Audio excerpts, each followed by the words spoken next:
Okay, so this time we're going to be taking a look at something a little bit different. Uh-huh. We're diving into a board game called Three Kings Journey. Sounds interesting. Yeah, it's marketed as this fun and educational activity, Hmm. especially for the Christmas season. Oh, cool. Yeah, something for families to do together, maybe at Sunday school, church, that sort of thing. So kind of a holiday Oh, game. yeah. Yeah, interesting. So we'll see what we can uncover about it and see what makes it special. Yeah, well, one of the first things that I noticed is how they take a story that a lot of people already know, the journey of the three wise men, Right. and they actually use that story as a way to not just teach people about the Bible in that story, Hmm. but also to kind of like dig into some themes that are a little bit more complicated than you might expect from a board game. I see. Yeah, it sounds a lot more interesting than, just your typical roll the dice and move your piece kind of game. Yeah, and when I look at the description of it, it talks about players crossing deserts and facing challenges and navigating Jerusalem. Wow. That's a lot more exciting than I remember Sunday school being. Yeah. I know that really stood out to me too. It's like Wow. they turned a Bible story into a full-blown adventure. Yeah. I'm actually really curious about how they came up with the game mechanics. Yeah. Like, were they inspired by other adventure stories or maybe even video games? Yeah, that's a great question. I wonder too. Yeah, because it definitely has that feel to it. Yeah. Well, one thing I noticed is that it even mentions encounters with King Herod. Oh. And we all know that King Herod was not the nicest guy. No, not really, Mr. Warm and Fuzzy. Yeah. So I wonder how they approach that part of the story in a game that's supposed to be for kids. Yeah, you've got a point there because Herod's definitely a complicated character. Hmm. Like, he's a powerful king, but he's also, kind of the bad guy in this story. Right? So I'm really interested to see how they present that, to children. Yeah, make it appropriate for their age group. Right, exactly. And still make it fun to play. Yeah. And keep it engaging, right? Yeah, exactly. Because you don't want to scare the kids away. No, no.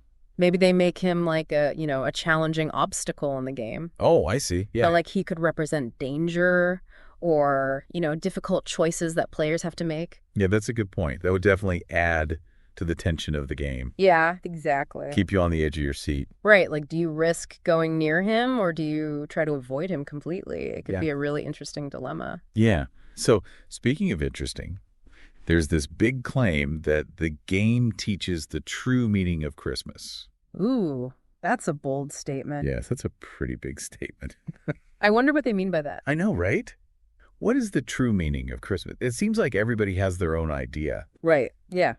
But in this context, I guess they're probably focusing on the biblical narrative, Yeah. the birth of Jesus and, the whole reason the three kings were traveling in the first place. Mm-hmm. So I'm curious to see, how they actually present that idea within the game. Yeah, and how nuanced their approach is to it. Exactly. And how much, discussion it prompts among the players. Right, because it's such a rich and layered story.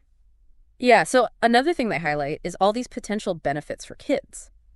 Oh, yeah. Like what kinds of things? Like they talk about cognitive development and fine motor skills and social interaction. Right. Well, those are pretty standard for board games, I think. Yeah. I mean, we know board games can be good for those things. Right. They get you thinking and planning and working together. Right. But what about in this specific case, do you think it actually delivers on those promises?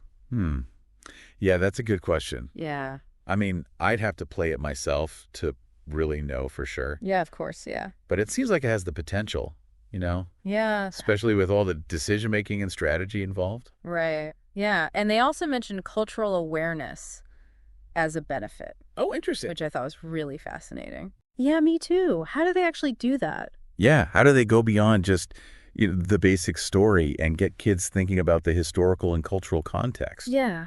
Because that's what really brings history to life. Right. Art. Exactly. Yeah. And makes it relevant. Yeah. And then there's the storytelling and imagination aspect. Ooh, I love that. That's what really caught my eye, too. Yeah. It's not just about, following the rules and moving pieces around. No, it's about getting lost in the story. Right. Imagining yourself as one of the wise men. Yeah. And really experiencing the journey. Yeah.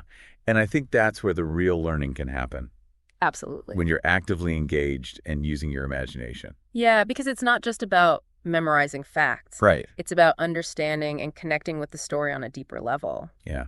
So we've talked about the adventure and the educational goals. Right. But what about the actual gameplay itself? Yeah. How do you actually play the game? Yeah. What do you think the mechanics might be like? Well, I'm thinking maybe there's some resource management involved. Oh, like what? Maybe representing the gifts that the Magi brought. I see. And maybe there are challenges, like navigating the desert or avoiding danger, Right. that would require players to make strategic decisions about their route and their supplies. That makes a lot of sense. Yeah, and maybe they even use dice rolls or cards. Oh, yeah, to introduce an element of chance. Exactly, because you never know what's going to happen on a long journey. Right. And it would be really interesting to see how they incorporate the encounter with King Herod into the gameplay.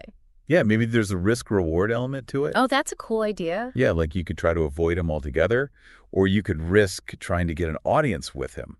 Right, and each choice would have different consequences. Exactly. Yeah. You could gain something or you could lose something. Yeah, that would add a whole other layer of strategy to the game. Yeah, and make it even more exciting. Exactly. So we've covered a lot of ground here. We We've talked about the adventure aspect, the educational goals, and even speculated a little bit about the gameplay mechanics. Yeah. So what are your final thoughts?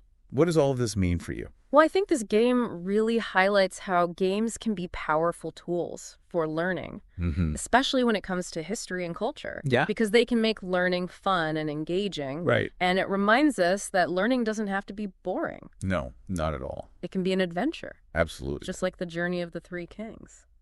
So after this deep dive, maybe you're wondering what other stories or historical events Oh, yeah. could be turned into engaging and educational board games.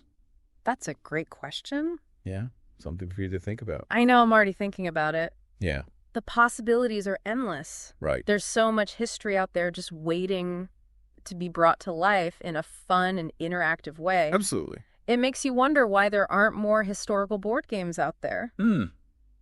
Good point. There's definitely a lot of untapped potential. Well, on that note, maybe that's something we can explore in a future deep dive. That sounds good to me. All right, well, thanks for joining me on this journey into the world of Three Kings Journey, the board game. It's been a pleasure. Until next time, happy gaming. And happy holidays. Yeah. Because this is definitely a game that would be perfect for the holiday season. Absolutely.